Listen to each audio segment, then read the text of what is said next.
intangible personal properties and other transfers situated in the Philippines and abroad. Ano ba ito inasi? Pag non-resident alien, same above. Same. Yun nga lang, but Philippines only. With a special rule na intangible personal property left in Philippines ay exempt. Exempt if there is. Kailangan sabihin ng problem na merong yes, reciprocity law. Ibig sabihin, siyempre may bansa yan eh. Yung bansa na siya ay resident at siya ay citizen, pag may Pilipino doon na nakaiwan ng intangible personal property at hindi tinaksan under their law, under our laws, hindi rin natin tataksan. By the way, ano ba itong intangible personal properties in the Philippines? You will find them on page 4 yata, number 6 sa inyong multiple choice. Sa inyong multiple choice. Page 3, page 4. Yes, nasa page 4 na inyong handout. Yan. All of the following are considered intangible in the Philippines. I-shortcut natin. Ano yung una? Shares of stocks, obligations, or bonds of a domestic corporation. Actually, yan ang number 2. Ang number 1 ay franchise, which must be exercised in Philippines, katulad ng Jollibee franchise. Number 2, SOB. Number 3, SOB of a foreign corporation, provided 85% of activities in Philippines. You see? Kaya yung answer dyan, yung 75. That is not considered in the Philippines. That is still considered outside the Philippines. Number 4. SOB of a foreign corporation, any percentage, provided it acquired status of taxation in Philippines.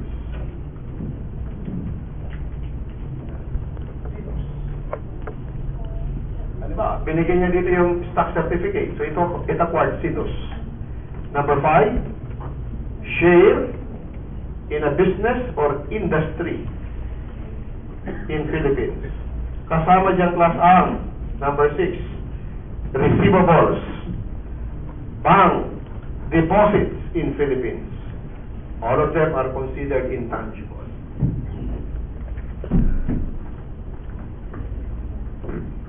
And how do you value the gross estate? Very simple. If it is personal property, you get the FMB at the date of death. But if it is a real property katulad ng lupa, kukunin mo ang fair market value date of death, zonal value date of death, galing sa biyaya yan, or assessed value date of death, whichever is higher or higher. Application of this rule. Solve number 28, 29, and 30 in your multiple choice. Application of that rule.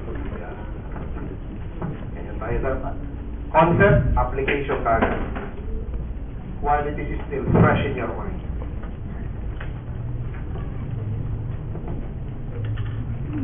(28, 29, and 30).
Number 28, you should get 3,600,000, correct? Yes. Oo, kasi yung sa land in Davao, be careful, mas mataas ang zonal value. At saka 28, lahat, within and without, 2 million. Yung unpaid mortgage sa land in Italy ay allowable deduction later on. And we are still computing the gross estate, so you will disregard the deduction. Kaya you will add on 2 million, 500, 100, 50, 100, 20, 80, 75, 125, 300. Number 29, kung siya ay non-resident alien, you will get letter A, 1,195,000. Lahat Philippines lang kukunin mo. Land in Davao, receivable in Philippines, bank deposit in the Philippines, PLDT Philippines, and other personal properties. Kasi yung shares of stocks, 75%. Take note that in number 29, the problem did not mention any reciprocity law. That's why we tax all the intangible in Philippines. But in number 30, because there is reciprocity law, kung ano yung answer mo sa number 29, tatanggalin mo lang lahat ng intangibles in Philippines. Tatlo ang intangible dyan. The bank deposit in Philippines, the receivable in Philippines, and the PLDT shares of stock. If you tangalize the three from number 28 at 29, you will get in number 30, 1,050,000. Check. Ayan. Makikita mo? That is how to discuss the situs of taxation. Magkalayo ang situs of taxation sa estate, sa transfer tax at saka income tax. Kasi sa income tax, resident citizen lang ang within and without it. Continuing to number 31. Ang number 31 class,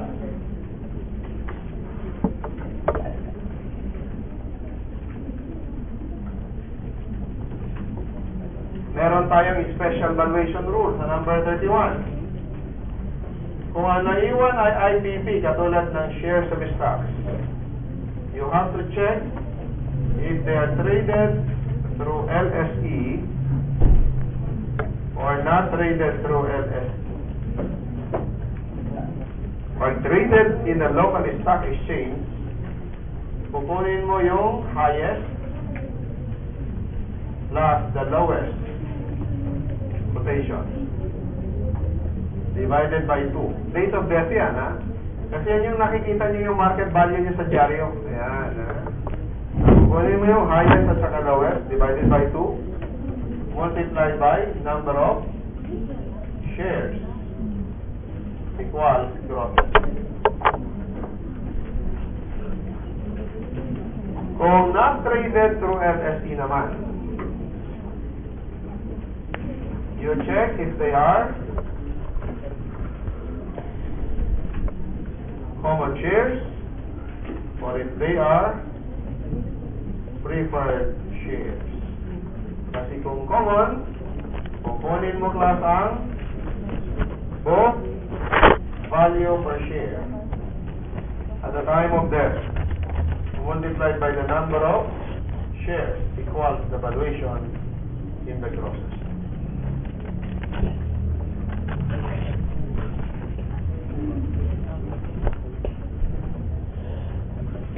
Kung preferred shares naman, par value per share times number of shares equals the valuation in the gross estate. Dito tayo. So how do you get the book value per share? You apply your knowledge in accounting. Kunin mo ang kanyang total stockholders equity divided by the outstanding shares. Ang total she is the outstanding multiplied by the par value plus the retained earnings. Yun ang she, maybe the phrase I can forget. Take note, ang outstanding shares dyan ay 10,000 shares according to the problem. Ang multiplier mo dyan ay 1,000 shares. Yun ang naiwanan. So, compute for the total she. Ang retained earnings dyan, given na, take note, 2 million. Ha ha ha ha.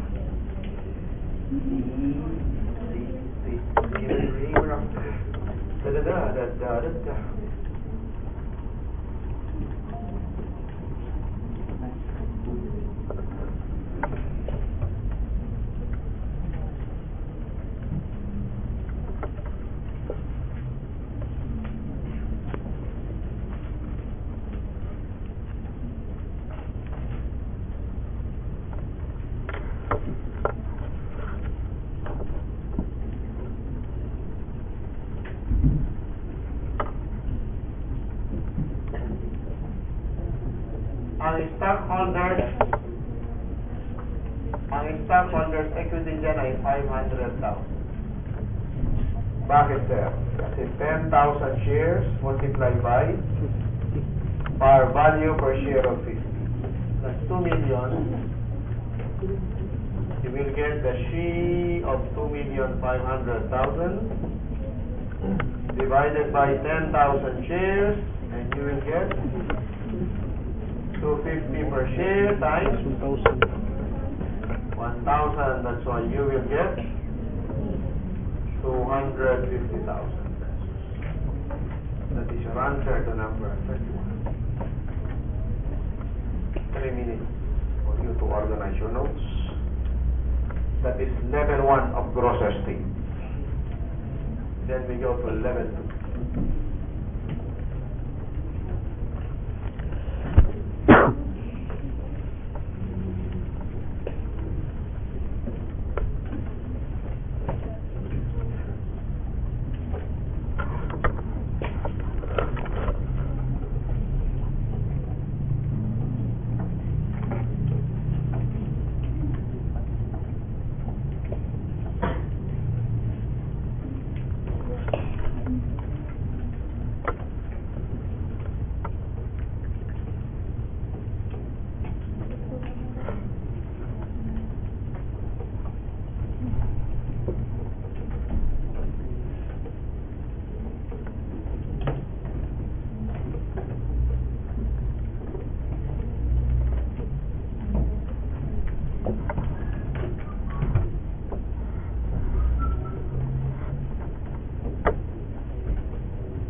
Level 2 of gross estate as of.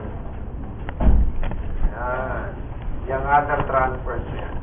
Ang tawag sa kanila class ay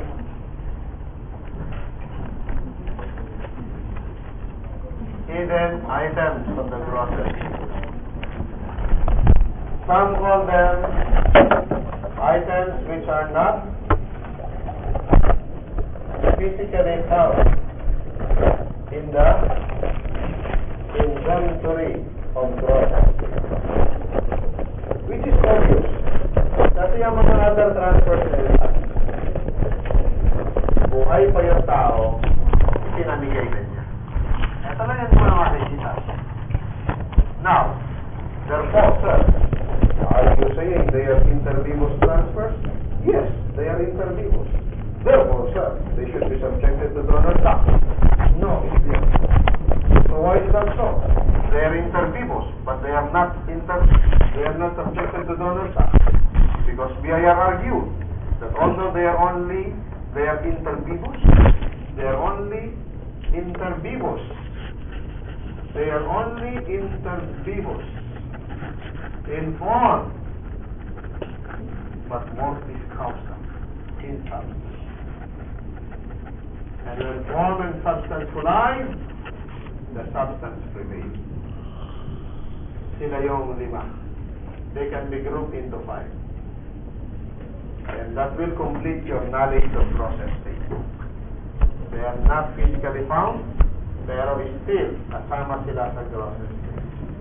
Number 1, transfers in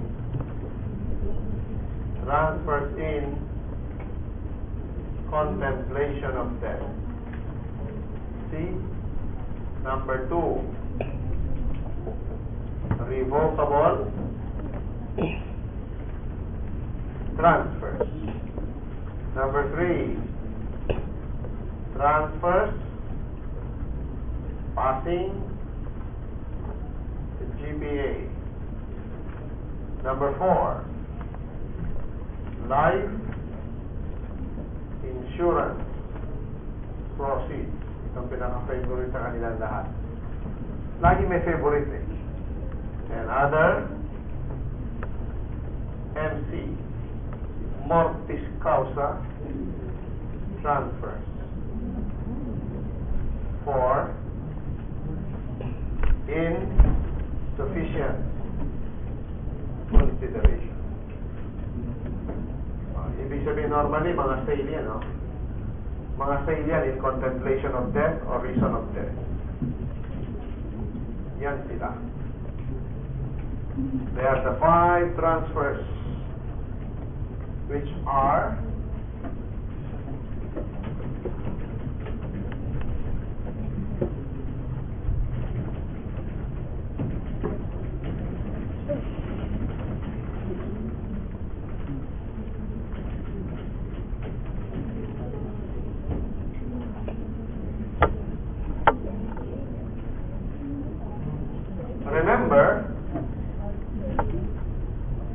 remember that donation, cost, or consideration is nothing but pure liberality of the donor. In transfer in contemplation of death, it is a donation inter vivos, but not out of pure liberality. No. It is a donation inter vivos due to thought of death. Sigla? Kaya siya nagbigay dahil naiisip-isip niyang mamamatay na siya. For purposes of the body exam, it is enough that you can find similar words like donation by reason of death, or donation in contemplation of death, or donation motivated by thought of death, or donation moved by the thought that he was about to die, although death may not be imminent. See? Although sa tunay na buhay, sinecheck ng biyaya yung kanyang age, yung kanyang health, yung time interval. Kaya pag ang nagbigay na tao, yung may taning na buhay, automatic pinapasok nila sa in contemplation of death.